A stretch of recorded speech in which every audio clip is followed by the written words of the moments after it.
Hello, I am Amber and welcome to my Magical Readathon Wrap Up. So I ended up giving myself an extension on this readathon to ensure that I got everything read. So I ended up reading 13 books across September and the start of October. The books I read were to fulfill the prompts needed to work towards becoming a mage hunter, and then a few extra prompts as well. So I'm just going to go straight into what I read.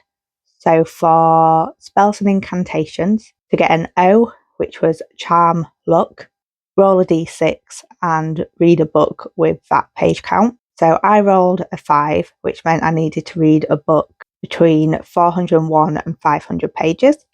I read The Private School Murders by James Patterson and Maxine Paetro.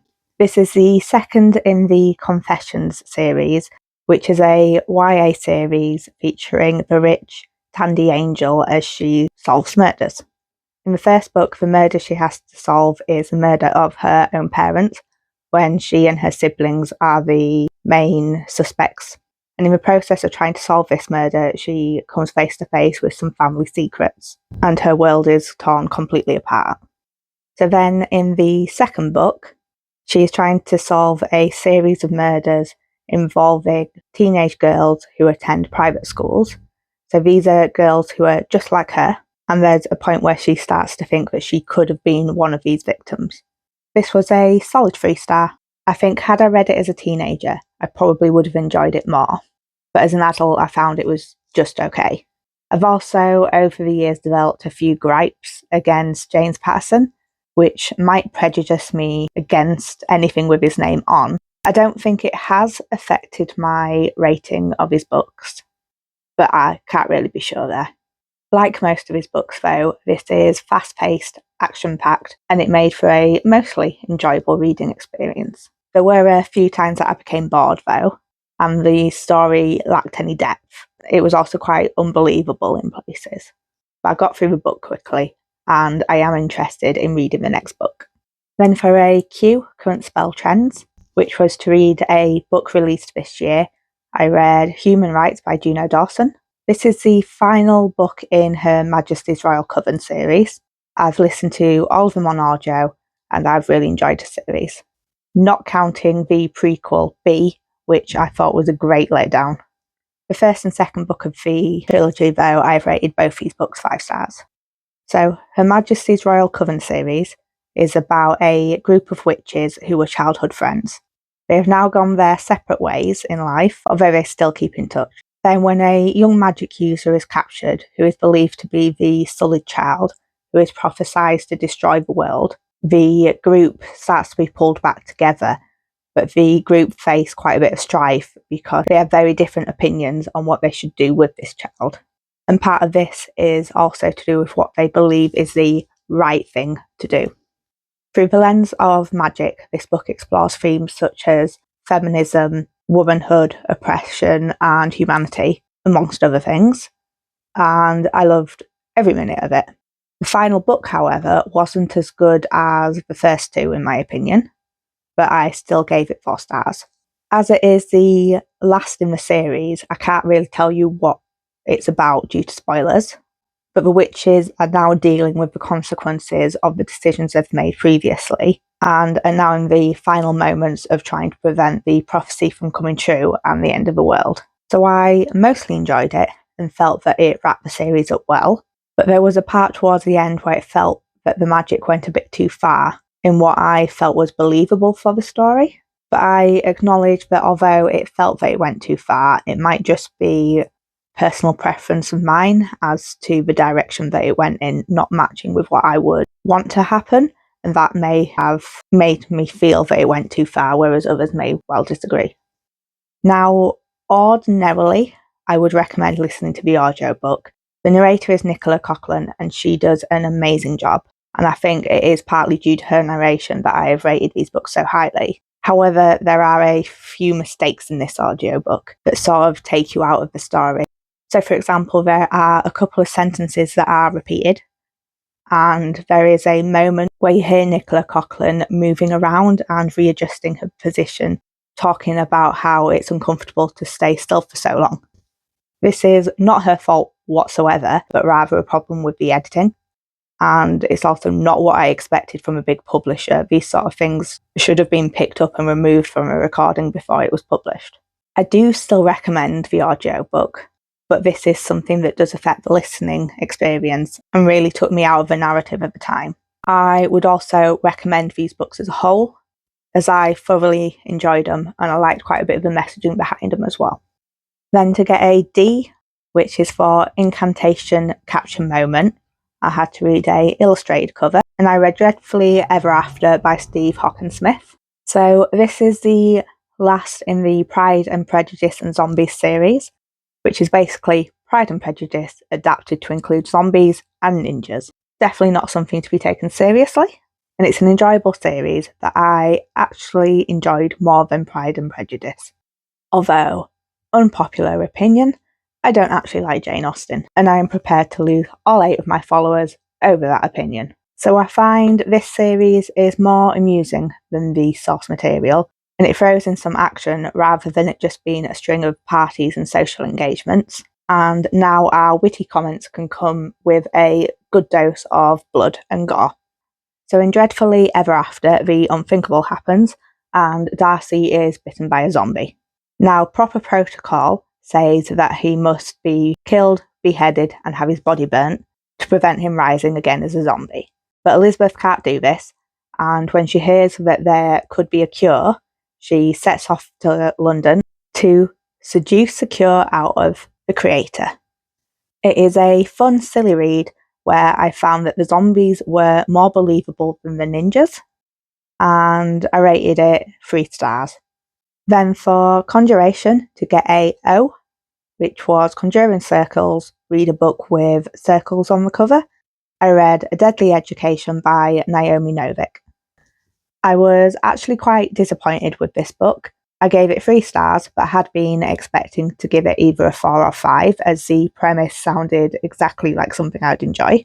So this is the first book in the Scholarman series, which is set in a school where the odds of you surviving are very slim, but where many of the students are actually more likely to survive than if they do not attend the school.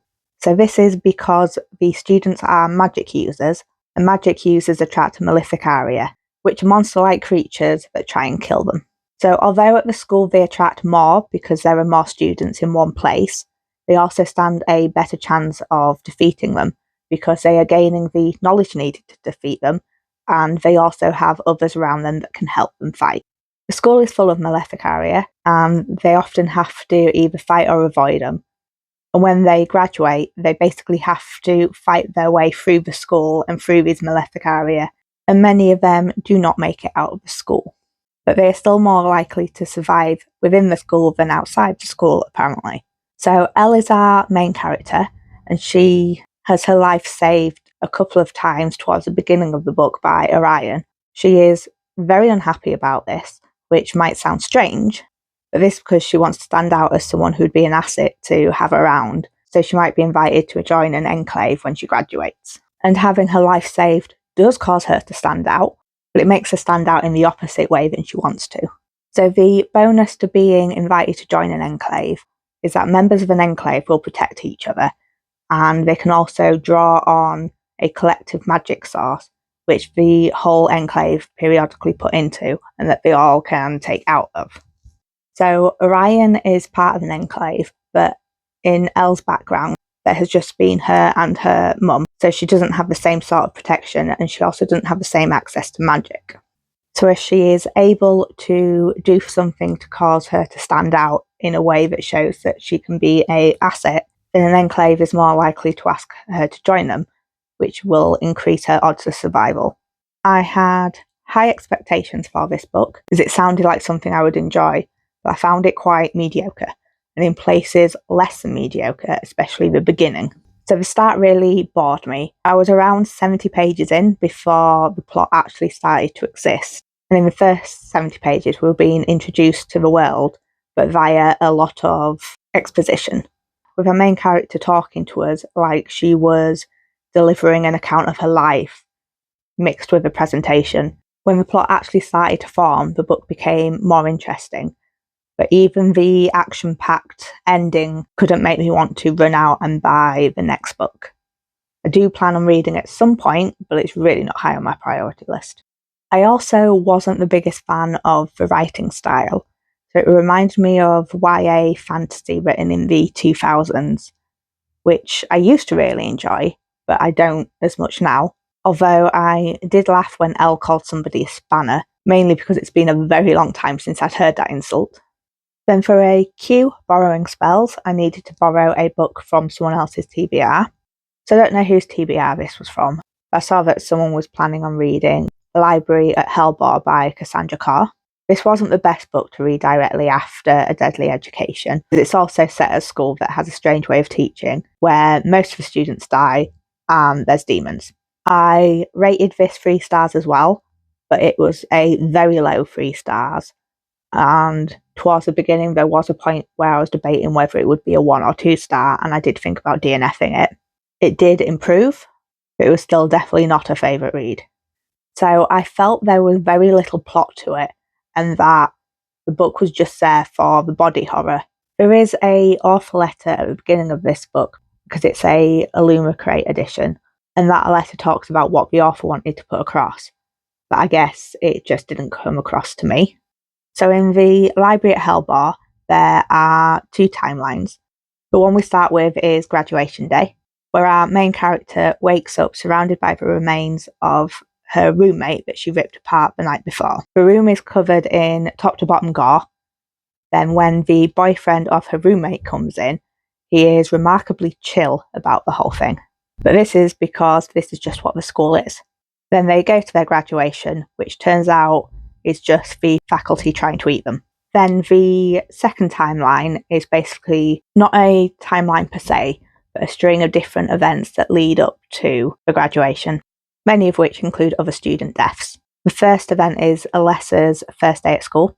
So the school is described as being for the Antichrists and Ragnaroks. The students are a slight mix of people, some with extraordinary powers of destruction, some who have been created with the intention of destroying the world. Some are human, some are not, but the school is supposedly there to prevent them destroying the world, and graduates supposedly go on to do great things. We quickly learn that how the school is presented is not how the school really is, though I suppose it does prevent them destroying the world, so I guess that's a win. Alessa does not choose to attend the school, though many of the students do. She is more kidnapped and wakes up at the school. We get to see her form friendships and try to navigate the strange school. And I found that the majority of the book was dreamlike, in that things didn't really seem to make sense, but you just sort of roll with it. And I do sometimes like books that are dreamlike, but just not this one. For most of the book, I was wondering, what is the point? Where is this going? But towards the end, it did start to come together, which is why I rated it 3 stars, not 2. But again, low 3 stars. It was also only towards the end that I started caring about the characters. And even then, if a character died, I didn't really care. But writing towards the end and the action did keep me interested enough to keep reading. There is a chance, though, that I would have enjoyed this book more had I not read it straight after A Deadly Education, because there are so many similarities between the books. So this wasn't needed for the Mage Hunter career, but I also hit the prompt for D grade in Conjuration, which was Conjure, Snack, Food on the cover. For this, I read Bed and Breakfast and Murder by Patti Larsen. I also rated this 3 stars, but it was a high 3 stars, and I debated whether to give it a 4. I do find that there is a world of difference between what I rate a low 3 star and what I rate a high 3 star. And there's probably more difference between a low and a high 3 star than there is between a low and a high 4 star. But my rating system is quite subjective, and if I'm honest, sometimes it's influenced by how I feel at that moment. So Bed and Breakfast and Murder is about Fiona, who moves back to her small hometown in order to run the bed and breakfast that she inherited from her grandmother. Then someone pays her a visit with documents that suggest that her grandmother signed the hotel over to him and not to Fiona, and he wants her out of the hotel in the next 24 hours. It could be 48 hours, I can't quite remember properly.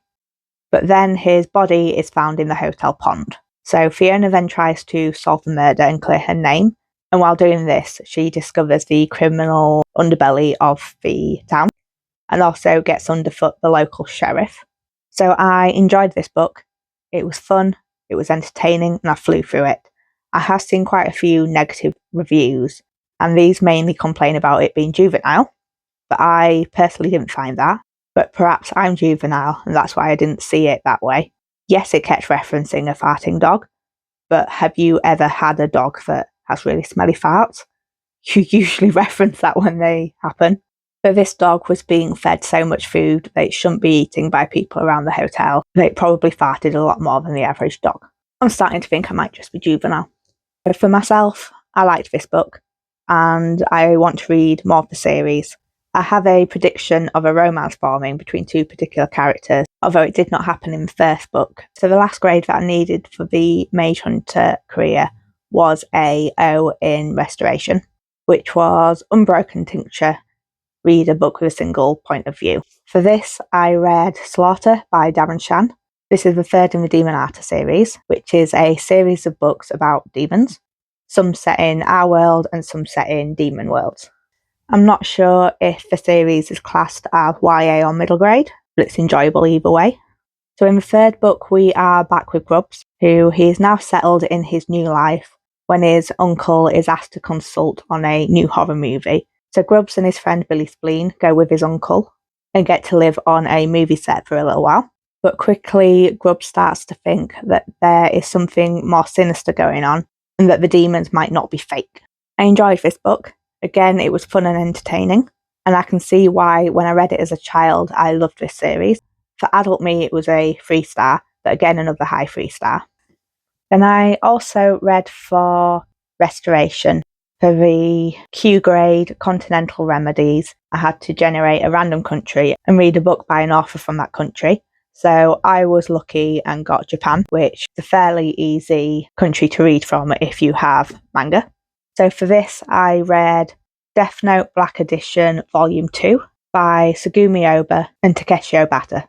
This was another reread, and though I rated it 4 stars previously, I only rated it 3 stars this time, as I did get a little bit bored. So Death Note is about Light, who finds a Death Note, which is a book where if he writes somebody's name in it, it can cause that person to die, and he has some control over the manner of their death. So Light uses it to kill criminals guilty of crimes that he feels are at a level where they deserve death.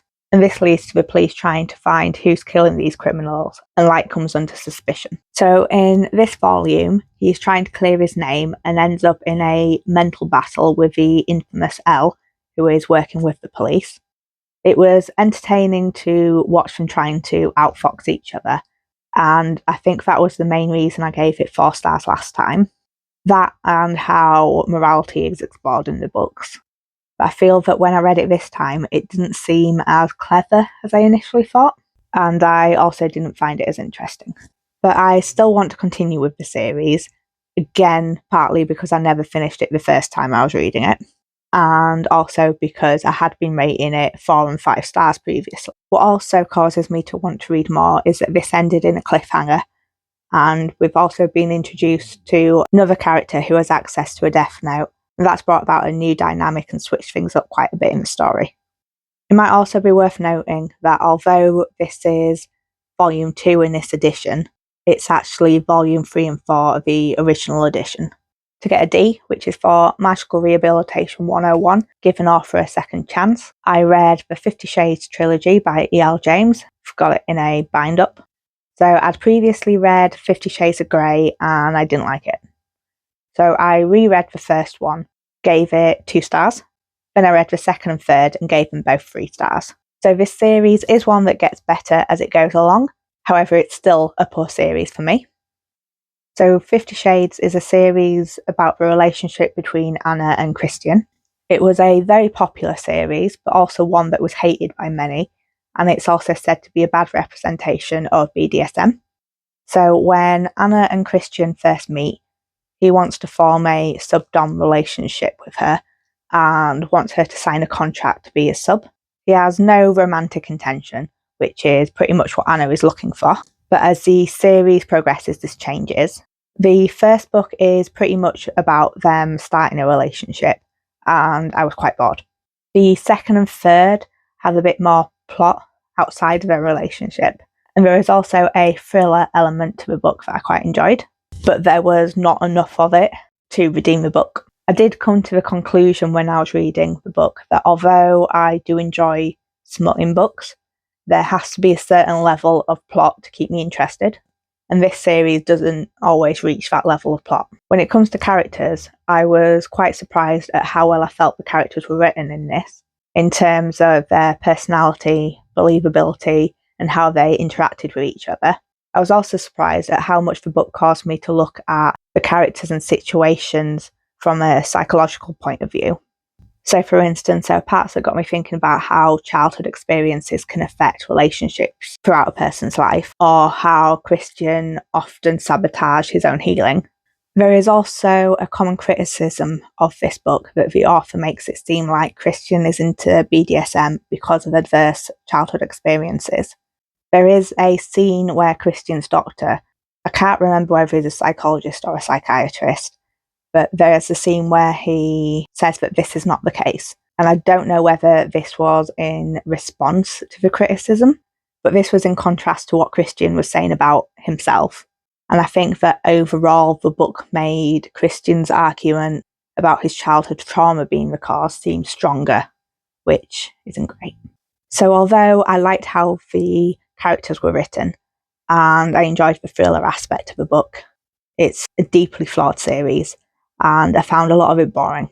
I am sort of intrigued to read the books that are told from Christian's point of view, but I also think there's a likelihood that the mental health representation could be extremely bad. So if anyone has read them, then let me know what you thought. There was then also a few other books that I read.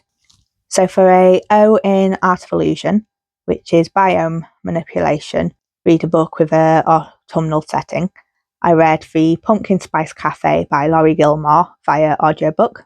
So I'd heard really good things about this book and I was really disappointed. I gave it a 2 stars, which actually means that I liked it less than I did the Shades of Grey series, and that's because I was mostly bored. The book is about Jeannie, whose aunt gives her the Pumpkin Spice Cafe in a small town. It's a small town romance, and Logan, the local farmer, is the love interest. Neither parties are looking for a relationship. Jeannie isn't because she is trying to get to grips with running the business and to also rediscover herself. And Logan isn't because of the disastrous way that his last relationship ended, which was the cause of a lot of local gossip. But everyone can see that they have potential, and after a while they can't keep running from it themselves. And I just didn't care. Then to get an O in Shapeshifting, which was Camouflage Practice, read a genre blend, I ended up reading The Something Girl by Jodi Taylor. So I chose this as it's mostly contemporary, but there is a very small fantasy twist in it. This was another 3 stars, but it was one of the better 3 stars. The Something Girl is the second book in the Throgmorton Farm series. In the first book we meet Jenny. She's known as the Nothing Girl, due to her stutter and her low self-confidence. But after forming a relationship with the chaotic Russell and moving to Throgmorton Farm, she starts to find herself and become more confident. And part of this is due to a talking horse that only she can see. But it's also because she is away from the family that she grew up with and now discovering her own found family. So in the second book, old friends and enemies return, and the farm is faced with new problems, some of which come in the form of new animals. So I'm enjoying this series and considering increasing my rating of this one to 4 stars now that I'm thinking about it. So it's fun, it's chaotic, and the characters are great. There was also part of this book which I felt was great mental health representation. So Jenny believes that she's made a mistake, and this mistake could have had disastrous consequences, but it doesn't. And the mistake itself is quite small. However, it causes Jenny to spiral. She starts thinking about what could have happened, what the mistake says about her as a person, how it will affect how others view her, how they probably have always viewed her this way. and how she is going to continue to mess up in the future. I felt it was done well, and it nearly made me cry in public as I was listening to it while I was out and about. It also nearly made me laugh out loud in public about 5 minutes after this. But I enjoyed it, and I am looking forward to the next one. Then for a Q, Analysing DNA, I needed to read a book where the title started with either a D, an N or an A, and I read A Time of Dread by Gwynne. I really enjoyed this one. It's the first in the Of Blood and Bone series, which is set in the same world as the Faithful and the Fallen series, but it's set somewhere between 100 and 150 years later. I can't quite remember how much.